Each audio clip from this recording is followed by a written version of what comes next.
রাশেদ আর রিয়া দুইজন চাচাতো ভাই বোন। দুইজনই অনার্সের শিক্ষার্থী। এই দুইজন সেই শিশুকাল থেকেই একে অপরের শত্রু। সব সময় একটা না একটা ঝামেলা বেঁধেই আছে। অথচ দুইজনে সবসময় এক জায়গাতেই থাকার চেষ্টা করে। ওদের বাবা মা ওদের অভিযোগ শুনতে শুনতে অতিষ্ঠ। এই তো আজকেও ভার্সিটি থেকে বাড়িতে ফিরে এসেই ছাদে কাপড় শুকাতে দিয়ে রিয়া যখন নেমে আসছে সিঁড়িতে, তার সাথে দেখা হলে রাশেদকে আটকাতে গেলে রাশেদ বলে, কিরে, সামনে এমন বৈদ্যুতিক খাম্বার মতো দাঁড়িয়ে পথ আটকে রাখলি কেন? কি বললি তুই? আমি বৈদ্যুতিক খাম্বা? তুই কি? হ্যাঁ, তুই কি? তুই তো একটা সুপারি গাছের মতো লম্বু আর চিকনা পাতলা খান। আমার সামনে এসে দাঁড়িয়ে গেছে। দেখ, তুই তোর সামনে থাকতে আমার বয়ে গেছে। নিজেকে তুই কি মনে করিস? আমি কি মনে করি সেটা বিষয় নয়। তুই বল, আমার বান্ধবী নীলাকে কি বলেছিস?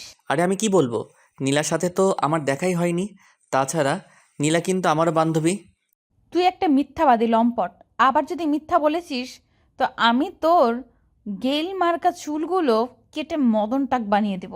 ইস রে, আর আমি বুঝি হাতে চুরি পরে বসে থাকবো? এখন তুই সরে দাঁড়া, আমি তোর মুখ দেখতে চাই না। তুই শালা আমার সাথে ভণ্ডামি করিস? আজ তুই নীলাকে কস নাই যে নীলা আমার থেকে বেশি সুন্দর? বলেছি, বেশ করেছি। আমি ভুল কি বলেছি? নিজেকে কি মনে করিস তুই? এই শালা, আমাদের এলাকায় ও কলেজের মধ্যে আমার চেয়ে সেরা সুন্দরী আর কে আছে রে? কেউ নেই, বুঝলি? ইস রে, যেই না ওনার চেহারা, আবার নাম রাখছে পেয়ারা। নিজের পেতনি মার্কা মুখ একবারও কি আয়নার সামনে গিয়ে দেখা হয় নাকি? দেখে তো মনে হয় পেতনিদের নাতনি। কি বললি তুই? আমি পেতনিদের নাতনি? তুই যে আফ্রিকার জঙ্গলের জানোয়ার। তোর কি খেয়ে দেয়ে কোনো কাজ নেই? গায়ে পড়ে শুধু ঝগড়া করতে চাস কেন? আবে যা যা, তোর মতো গাধার ঝগড়া করতে আমার বয়েই গেছে। এলাকায় এই রিয়ার জন্য কত যুবক পাগল হয়ে গেছে তাকে তোর জানা আছে? কলেজের সব যুবকরা রিয়ার ক্রাশ। জানবো না কেন, জানি তো। যত সব খোর আর চিচকে চোর ছাড়া আর কেউ তো সময় নষ্ট করে তোর পিছু লাগে না। রাশেদের কথা শুনে রিয়া ঝাঁপিয়ে পড়ে রাশেদের পিঠে। দমাদম কয়েকটা ঘুষি মারার পরে রাশেদ হাঁপাতে হাঁপাতে নিচের দিকে নেমে আসলে রাশেদের খালা বলে, কি হলো বাচান? আছো তুমি ওই রিয়ার কাছে প্যাদানি খাইছো? আফসোস কইরো না বাচান, আমি ওর মামাকে কান ধরে উঠবোস করিয়ে তোমার মারের বদলা নিব। সেই ছোট্টবেলা থেকে যে তোমাদের এই মারামারি চলছে, এবার তার সমাধান হওয়া দরকার। এ কি মামুনি, তোমার এতটা রাগী মনে হচ্ছে কেন? ওই পাজি বেলির ভাগ্নে কি তোমাকে কিছু বলেছে? ও আমাকে কি বলবে মামা? আমি তো ওকে আজ আচ্ছা মতো করে দিয়েছি। ও বলে কি না আমার চেয়ে নীলা সুন্দরী। আচ্ছা মামা, তুমি বলো তো, আমাদের এলাকায় কি আমার চেয়ে সুন্দরী আর কেউ আছে? আমার জানা মতে নেই, তবে আমার জানা মতে তোমার মতোই বেলিও খুব সুন্দরী। এবার তো তুমি খুশি? তুমি আবার এর মধ্যে ওই বেলি খালাকে টানছো কেন? তুমি কি ওই বাদরটার খালাকে পছন্দ করো নাকি? তোমার কথার মধ্যে মনে হচ্ছে কিসের একটা গন্ধ খুঁজে পাচ্ছি। সত্যি কথা বলতে, আমি রাশেদের খালাকে খুব পছন্দ করি। চিন্তা করো না, বেলি খালাকে আমি সব কিছু বলে ঠিক করে দিব। তুমি ওই বাদরটার এমন অবস্থা করবে যাতে করে ও আমার সঙ্গে আর কখনো কারো তুলনা না করে। আচ্ছা ঠিক আছে, আমি রাশেদকে বলে দিব ও যেন আর কখনো আমার প্রিয় সুন্দরী ভাগ্নিটার সাথে কাউকে তুলনা না করে, এবং ওকে একটা উচিত শিক্ষা দিব। এই কথা বলে বাদল মামা চলে গেলে মনের আনন্দে নিজের রুমে উদ্দাম নৃত্য শুরু করে। হঠাৎ সেখানে চলে এসেছে রাশেদ। এই নাচের দৃশ্য দেখে রাশেদ বলে, সবেমাত্র স্ক্রুটা ঠিক করলো, এরই মধ্যে এমন লাফালাফি করলে তো তোর নাট বল্টু সব খুলে যাবে রে। তাছাড়া যদি লাফালাফি করতেই হয় তাহলে জঙ্গলে গিয়ে শুরু কর। তোকে একবারই আমার রুমে নজর দিতে কে বলেছে? শকুনের দৃষ্টি নিয়ে চাইবি না। কাউকে শকুন বলার আগে নিজেকে কি বলছিস সেটা ভাবা উচিত। কারণ শকুনের নজর যেন কোথায় থাকে। কি? এত বড় কথা? আজ আমি তোকে খাইছি শালা। আজ তোর একদিন কি আমার একদিন। তুই আমাকে কি ভেবেছিস বল? আমি যে তোকে বাংলা সিনেমার রিনা খান ভাবি সেটা কি বুঝতে পারিস না? আমাকে রিনা খান বলার আগে তুই নিজে কি সেটা আগে ভেবে দেখেছিস? টেলিসামাদ, তোকে দেখলেই গা ঘিনঘিন করে। এভাবেই চলতে থাকে দুই চাচাতো ভাই বোনের খুনসুটি। রাশেদের বাবা বড়, রিয়ার বাবা ছোট। দুইজনই আপন ভাই, পাশাপাশি বাড়ি। তবে দুই বাড়ির একই ছাদ, একই উঠান। এদের বাবা মা সেই ছোটবেলা থেকে এদের মারামারি দেখে অভ্যস্ত। দুইজনে একই ক্লাসে পড়ে। রাশেদ বরাবর প্রথম হয় আর রিয়া হয় দ্বিতীয়। এই একটা জায়গায় রিয়া রাশেদের থেকে পিছিয়ে। আজ সাত সকালে রিয়া এসে রাশেদকে বলে, এই যে আইজাক নিউটন, এখন ওইসব গবেষণা বাদ দাও। বড় আম্মু তোকে এক্ষুনি ডাকছে, না গেলে তোর কান ধরে নিয়ে যেতে বলেছে। এখন তুই ঠিক কর কি করবি। এতে ঠিক করার আবার কি আছে? মা যখন বলেছে তখন তো তোকে কান ধরে নিয়ে যাব। আরে আরে, এইটা কি হচ্ছে? আমার তো কানে লাগছে। আমার তো বলেছে আমি যেন তোর কান ধরে নিয়ে যাই। আচ্ছা, তোর কি খেয়ে দেয়ে কোনো কাজ নেই? পরের বাড়ি এসে শুধু খবরদারি করা কি তোর কালচার হয়ে গেছে? এটা পরের বাড়ি হবে কেন? এটা আমার বড় আব্বুর বাড়ি, বুঝলি? বড় আব্বুর বাড়ি? আব্বুর তো না। আমার কাছে বড় আব্বুর আর নিজের আব্বুর দুটোই সমান।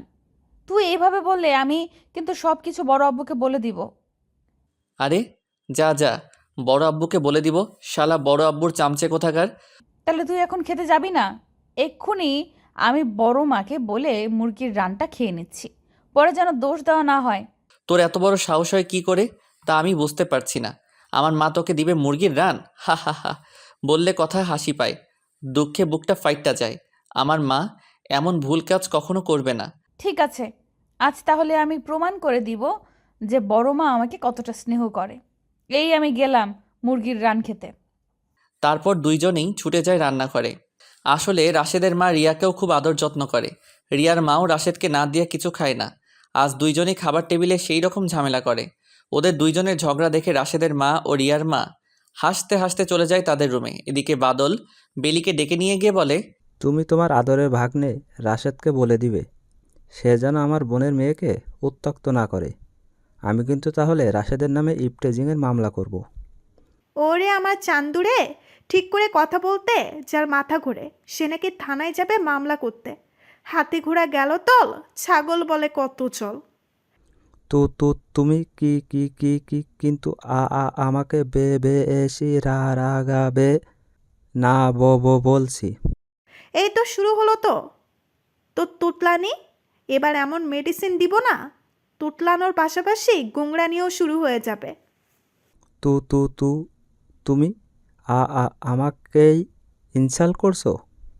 ইনসাল্ট নয়, আই লাভ ইউ বলছি। আর শুনবে কিছু? এখন ওদিকে চলো, ওরা এদিকে যা খুশি তা করুক। এই তো আমি ভালো করে কথা বলতে পারছি। তুমি আমাকে আই লাভ ইউ বললে আমার সব কিছু ঠিক হয়ে যায়। এভাবেই চলছে বাদল আর বেলির প্রেম। এদিকে রাশেদের আবার উপন্যাস পড়ার অভ্যাস। একদিন রাশেদ ছাদে বসে উপন্যাস পড়ছে। হঠাৎ রাশেদের মাথাসহ সমস্ত শরীর ভিজে যায়, কারণ রিয়া টবে সব গাছে পানি দিচ্ছিল। রাশেদ রেগে গিয়ে বলে, এই পড়ন্ত বিকেলে তুই আমাকে স্নান করিয়ে দিলি, আমার বইটাও ভিজে গেছে। এবার দেখবি মজা কাকে বলে। আমার ইচ্ছে হয়েছে, আমি ভিজিয়ে দিয়েছি। আমি কি তোকে ভয় পাই? এবার তাহলে দেখ আমি কি করি। তোর যা করার থাকে তাই কর, আমাকে তুই কিচ্ছু করার ক্ষমতা রাখিস না। তবে রে, এই নিয়ে এবার দেখাচ্ছি মজা। এ কি, তবে সব পচা কাদা তুই আমার সমস্ত মুখে লাগিয়ে দিলি? আরে না, আমি তো তোর মুখে মেকআপ করিয়ে দিলাম। এবার তুই নীলার চেয়ে সুন্দরী হয়ে যাবি। এ কি, তুই মাজায় আবার ওড়না পেঁচাচ্ছিস কেন রে? লড়াই করবি নাকি? জানোয়ার কোথাকার!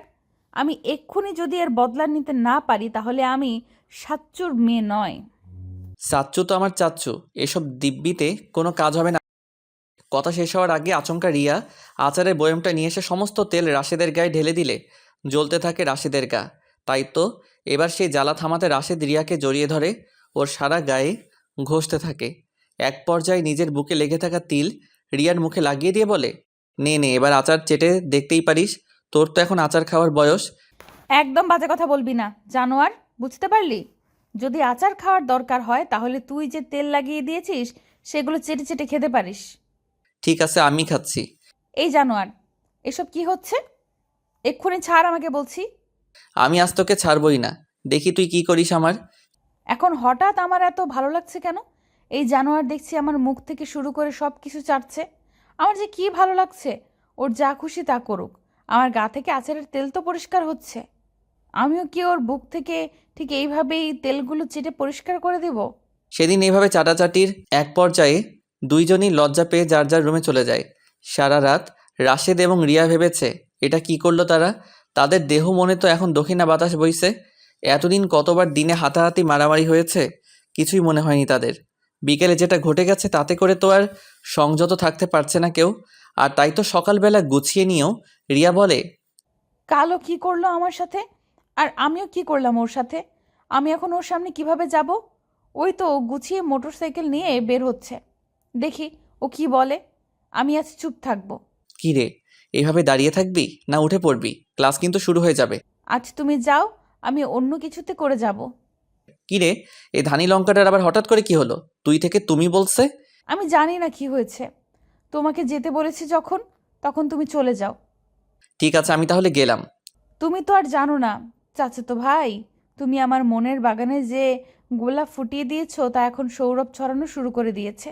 তোমার পেছনে বসলে যে আমি থাকতে পারবো না। এই তো আমিও চলে এসেছি। কলেজে এসে নীলাকে নিয়ে গল্প করতে করতে নিজের মনের কথাগুলো বলে একটু হালকা হলো রিয়া। ওদিকে রাশেদেরও মন ভালো লাগছে না। কলেজ ছুটি হওয়ার আগেই রিয়া রাশেদকে জানিয়ে দিল, তুমি তোমার মতো করে বাড়ি চলে যাও, আমি নীলার সাথে চলে আসব। গতকালের বিষয়টার জন্য কি তাহলে রাগ করেছিস? আমি রাগ করিনি, আর এখন থেকে তুমি আমার সাথে এইভাবে কথা বলবে না। এই তোর কি হয়েছে রে? আমার দিকে না তাকিয়ে ওভাবে মাটির দিকে তাকিয়ে কথা বলছিস কেন? আমি কিচ্ছু জানি না, তুমি চলে যাও। ঠিক আছে, আমি গেটে অপেক্ষা করছি, 10 মিনিটের মধ্যে চলে আসিস। এই কথা বলে রাশেদ চলে গেলে 3-4টে বখাটে ছেলে এসে রিয়া আর নীলাকে বাজে প্রস্তাব দেয়। রিয়াকে তো চারদিক দিয়ে ঘিরে ফেলেছে। নীলা কোনো রকম পালিয়ে গিয়ে রাশেদকে সব বলার সাথে সাথে রাশেদ এসে মাজার বেল্টটা খুলে মার শুরু করে দিলে রিয়া আর নীলাও মার শুরু করে দেয়। এক পর্যায়ে বখাটেরা রাশেদের কাছে মাপ চেয়ে পালিয়ে গেলে রাশেদ বলে, এখনও কি বলবে? আমি তোমার সাথে যাব না। এই তো তুমি কথা পরিবর্তন করেছো, এবার তো আমি তোমার সাথে যেতেই পারি। এই নীলা, আমি তাহলে গেলাম। এ কি, আজ তুমি আমাকে এভাবে জড়িয়ে ধরে বসলে যে? গতকাল তুমি যা যা করেছো তাতে করে তো আর না জড়িয়ে ধরতে পারছি না। আমিও তো সেই মুহূর্তের কথা ভুলতে পারছি না। এখন কি হবে? যা হলে দুইজনে মনের ঝড় থেমে যাবে, তাই করতে হবে। আজ বিকেলে একবার ছাদে আসতে পারবে? তোমার সাথে আমার কিছু কথা বলার আছে।